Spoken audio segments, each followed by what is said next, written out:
Assalamualaikum warahmatullahi wabarakatuh. Bertemu lagi dengan saya Gizi Lestariono dalam The Lawyer TV. Kali ini kita akan membahas tentang cara mengajukan gugatan cerai sendiri tanpa pengacara atau kuasa hukum, serta mengetahui hal-hal apa saja yang perlu disiapkan sebelum mengajukan gugatan ke pengadilan.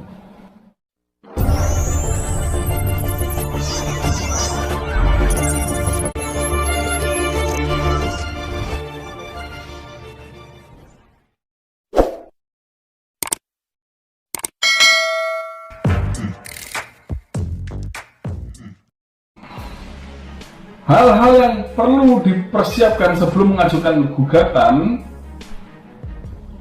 yakni siapkan dokumen-dokumen, pahami cara mendaftarkan gugatan ke pengadilan, membuat surat gugatan, menyiapkan biaya perceraian, dan menyiapkan saksi. Yang pertama, menyiapkan dokumen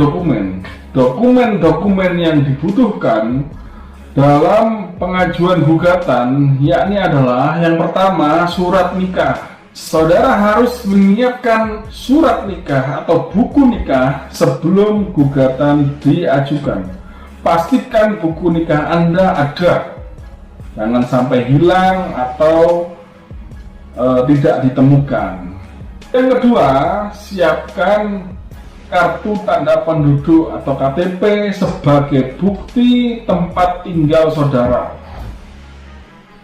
Yang ketiga, siapkan kartu keluarga sebagai salah satu bukti penguat bahwa saudara telah berhubungan keluarga dengan calon tergugat atau termohon. Dan siapkan fotokopi akte kelahiran anak bila diperlukan untuk sebagai salah satu isi gugatan tentang pertimbangan hak asuh anak. Karena antara gugatan cerai bisa digabung juga sekaligus dengan menggugat hak asuh anak. Setelah dokumen-dokumen yang dimaksud sudah saudara siapkan, langkah kedua adalah membuat surat gugatan. Surat gugatan dapat saudara pelajari baik di Google, di artikel-artikel, atau saudara juga bisa berkonsultasi kepada pengacara, atau apabila tidak ingin menyewa jasa pengacara, saudara bisa ke pengadilan secara langsung karena di sana ada pos bakum, pos bantuan hukum yang sifatnya gratis. Saudara akan dibuatkan isi surat gugatan yang mana isinya terdiri dari petitum dan posita. Posita berisi dari kronologi terjadinya perkara sehingga membuat saudara ingin mengajukan cerai. Petitum adalah permintaan saudara. Saudara ingin cerai, sampaikan dalam petitum. Kemudian setelah saudara mengajukan atau mendaftarkan gugatan, maka saudara harus mengikuti tahapan-tahapan persidangan. Tahapan-tahapan persidangan yang pertama adalah mediasi.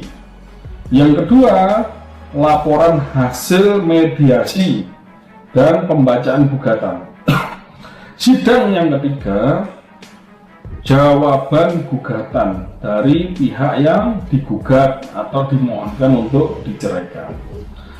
Yang keempat adalah replik. Replik adalah jawaban atau tanggapan atas jawaban gugatan. Yang kelima adalah duplik. Duplik adalah tanggapan atas replik. Setelah itu, yang keenam adalah pemeriksaan bukti dan saksi. Pihak penggugat atau pemohon diwajibkan menghadirkan bukti dan saksi. Bukti-bukti yang dimaksud adalah yang sebagaimana kita persiapkan di awal tadi, yakni buku nikah, kemudian KTP, KK, akte kelahiran bila diperlukan. Saksi minimal 2 orang, boleh saudara, orang tua kandung, tetangga, atau teman yang melihat, mendengar, atau mengalami sendiri terjadinya permasalahan rumah tangga saudara. Kemudian yang berikutnya, setelah dilakukan pemeriksaan saksi, maka sidang akan diakhiri dengan kesimpulan. Di minggu berikutnya akan ada keputusan dari pengadilan.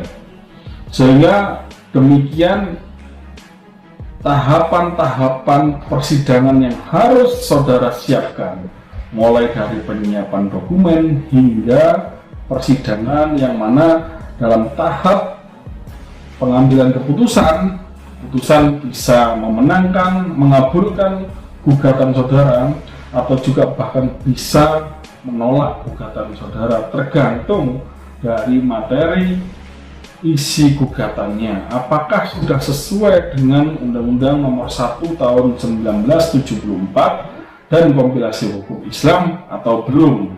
Jika alasan-alasan perceraiannya tidak tepat, maka bisa jadi gugatan saudara ditolak. Demikian dari saya, kurang lebihnya mohon maaf. Wassalamualaikum warahmatullahi wabarakatuh.